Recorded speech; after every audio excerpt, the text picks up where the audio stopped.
Practical tips for Islamic parenting in the modern world. Are you a Muslim parent worried about how to raise strong, faithful children in a world that's pulling them in 100 different directions? Do you ever feel like you're fighting a battle against social media, peer pressure, and cultural values that just don't align with your own? You see the challenges everywhere: the digital distractions, the confusion about identity, the normalization of things that go against our deen. And you can't help but wonder, how can I possibly protect my children's faith in this environment? If that sounds familiar, trust me, you are not alone. This is one of the biggest challenges our community is facing today. But Allah hasn't left us without guidance. Our faith gives us a timeless and deeply relevant roadmap for raising righteous children. In the next few minutes, we're going to explore practical, actionable tips rooted in the Quran and the Sunnah that will help you not just face these modern challenges, but overcome them, inshallah. The foundation: you are the role model. The first and most important principle is being a qudwa hasana, a good example. We can give our kids endless lectures, put them in the best Islamic schools, and set 1,000 rules, but the most powerful lesson they will ever learn is the one they see in our own actions. Our children might not always listen to what we say, but they are always watching what we do. It's a profound and, let's be honest, sometimes scary reality. They see if we prioritize salah the moment the adhan is called. They hear the tone we use when we talk to our own parents. They watch how we handle stress, how we treat people who have less than us, and whether the person we are at home is the same person we are outside. They're like sponges, soaking up not just our words, but who we truly are. The Prophet Muhammad, peace be upon him, said, "The best of you are those who are best to their families." This reminds us that our most important work starts right here, in our own homes. So, the first tip is to focus inward. Before we can hope to inspire a love for the Quran in our children, we have to ask ourselves, how often do they see us reading it with reflection? Before we teach them about honesty, are we being completely honest in all of our dealings, big and small? Your spiritual well-being is the very foundation of your parenting. You are their first and most influential role model, so strive to be the living, breathing example of the Islam you want them to love. The amana, nurturing the trust.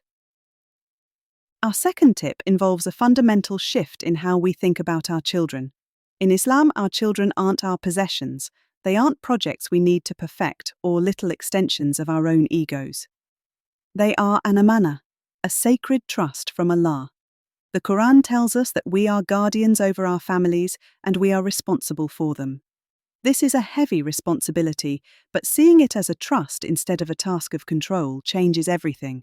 When we see our children as an amana, our role changes from being a demanding manager to being a loving and responsible guardian. Our job is to plant the seeds of faith, water them with love and knowledge, and provide the best possible environment for them to grow. But the final outcome, whether that seed sprouts and blooms, is ultimately in Allah's hands.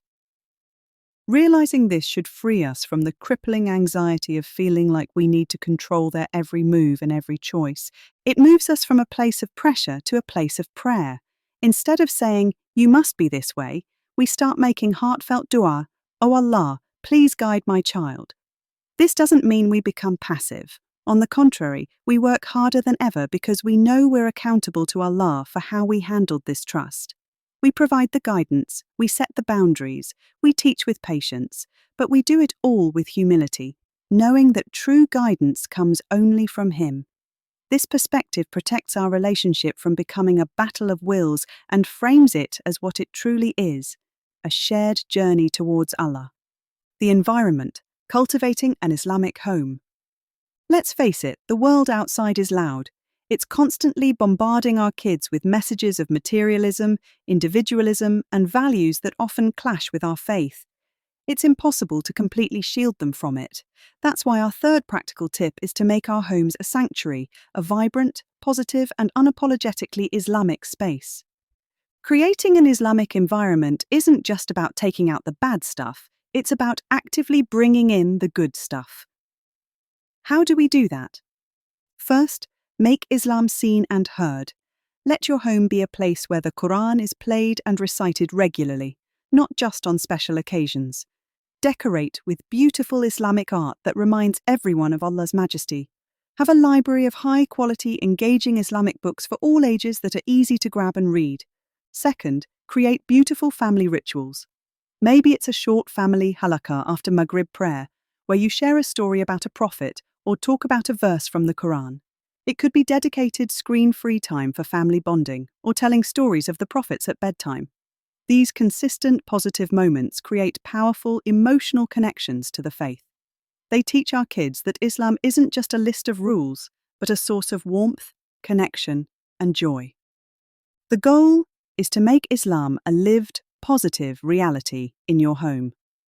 When their faith is associated with love, security, and happy memories, it becomes a fortress they can turn to when they face the pressures of the outside world. Your home becomes their spiritual charging station. The dialogue, keeping the door open. Our children are navigating a world that is so much more complex than the one we grew up in. They're exposed to questions and ideas online that can shake them to their core. This makes our fourth tip one of the most vital for their long-term faith. You have to build a relationship where they feel safe to talk to you about anything. They need to know that you are the safest person in the world to bring their questions, doubts, and fears to.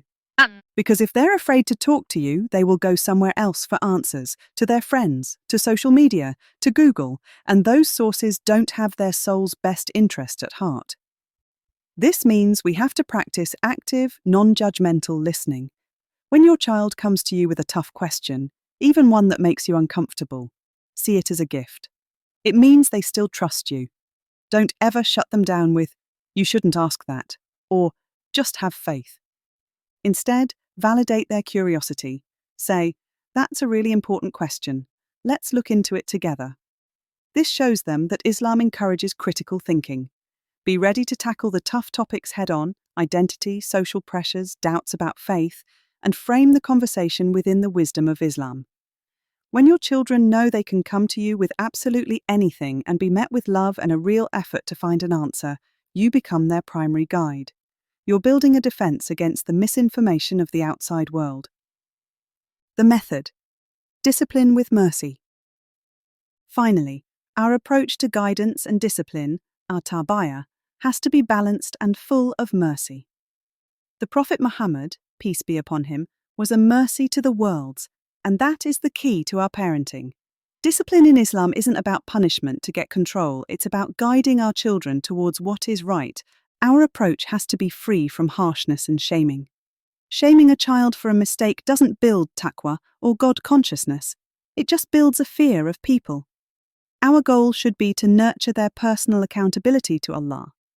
So instead of yelling, "What will people think?" we should gently ask, "What would Allah want you to do here?" This whole approach is modelled on the Prophet's example of kindness, compassion, and patience. It means setting clear and consistent boundaries, but always explaining the why behind them, linking our family rules back to Allah's wisdom and love. Islamic tradition also gives us a beautiful framework that adapts to a child's age. Focus on love and play in the first 7 years, shift to teaching and discipline from 7 to 14, and then become more of a friend and advisor after 14. This balanced, merciful method builds a child's character on a foundation of love for Allah, not fear of their parents. Parenting is a journey, and it's one we should be walking together. If these tips resonated with you, please like this video so that more parents who are striving just like you can benefit from it. Subscribe for more content aimed at strengthening our families and our faith. And please share this video with a friend or family member who you think needs to hear this. Most importantly, let's build a real community right here. In the comments below, share one challenge you're facing on your parenting journey, or one practical tip that has really worked for your family. By sharing our struggles and successes, we can learn from each other and find strength in knowing we're in this together. So, let's recap the 5 key ideas we talked about. Be the incredible role model your children need. Remember that they are a sacred trust, an amanah from Allah.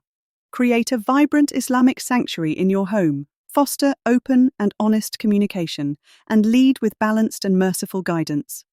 Raising faithful children in this modern world is, without a doubt, one of the greatest challenges of our time, but it is also one of the most rewarding.